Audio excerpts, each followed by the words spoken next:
Nakasuway na ba ka nga nitanaw ka sa langit tapos nakahinukto ka ba? Ngano kang naa ako nga ni sa kalibutan? Unsa may punto nining tanan sa akong kinabuhi nganong naa ako nganhi?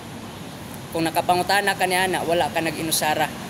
O karon atong tan-awon kung unsay ikasulti sa Biblia mahitungod niya nga pangutana. Una atong kinanglan mahibaw-an nga nasa tubag ang kalibutan niya na. Ang kalibutan musulti sa ato nga ang tudloan taniya nga maniguro nga mahimong successful, mahimong dato, mahimong sikat. Pero kung tinuod pa na nga may purpose sa kinabuhi, ngano laging daghan mga successful nga mga tao nga murag naag hapoy hawang sila kinabuhi ba? Murag naag hapoy emptiness. Ang Dios na ay mas maayo nga tubag mahitungod niya na. Dili aksidente nga naa ka nga ri sa kalibutan. Wala ka gipanganak aron lang manigurog trabaho, sige trabaho taga-adlaw hantod ka mamatay. Gituyo ka paghimo sa Dios niini nga kalibutan ug naay tuyo ang Dios nganong gihimo kaniya niini nga kalibutan. Ug ang Bible naghatag og mga tubag. Unsay purpose nganong gihimo ta sa kalibutan? Una, atong mahibaw-an nga gihimo ta sa Dios. Ingon ang Psalms 139 verse 13, Thou hast possessed my reign, Thou hast covered me in my mother's womb. So ang Ginoo ang nag-design sa imuha. O you are fearfully and wonderfully made. Ikaduha, ato sad mahibaw-an nga giluwas ta sa Dios nga naay katuyuan. Ingon ang Ephesians 2 verse 10, For we are His workmanship, created in Christ Jesus unto good works, which God hath before ordained that we should walk in them. So giluwas ka sa Ginoo kay para magkinabuhi ka nga magbuhat og maayo ngadto sa ubang mga tao para sa kahimayaan sa Ginoo.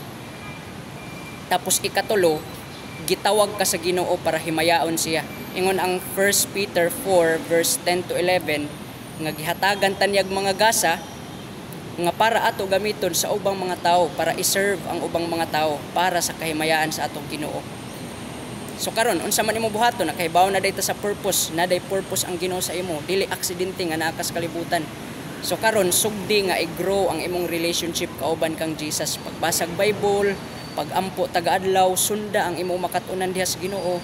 Tapos ikaduha, gamita sad ang imong mga talents para i-serve ang ubang mga tao. Unsay talent nga nasa imo, pagtudlo, maayo ka mo lead, maayo ka mo kanta, kamao ka mo hatag, gamita na para sa kayuhan sa ubang mga tao. Kay isang ana nga paagi gamiton ka sa Dios. Kay katulo, maging faithful ka sa ginagmay nga mga butang.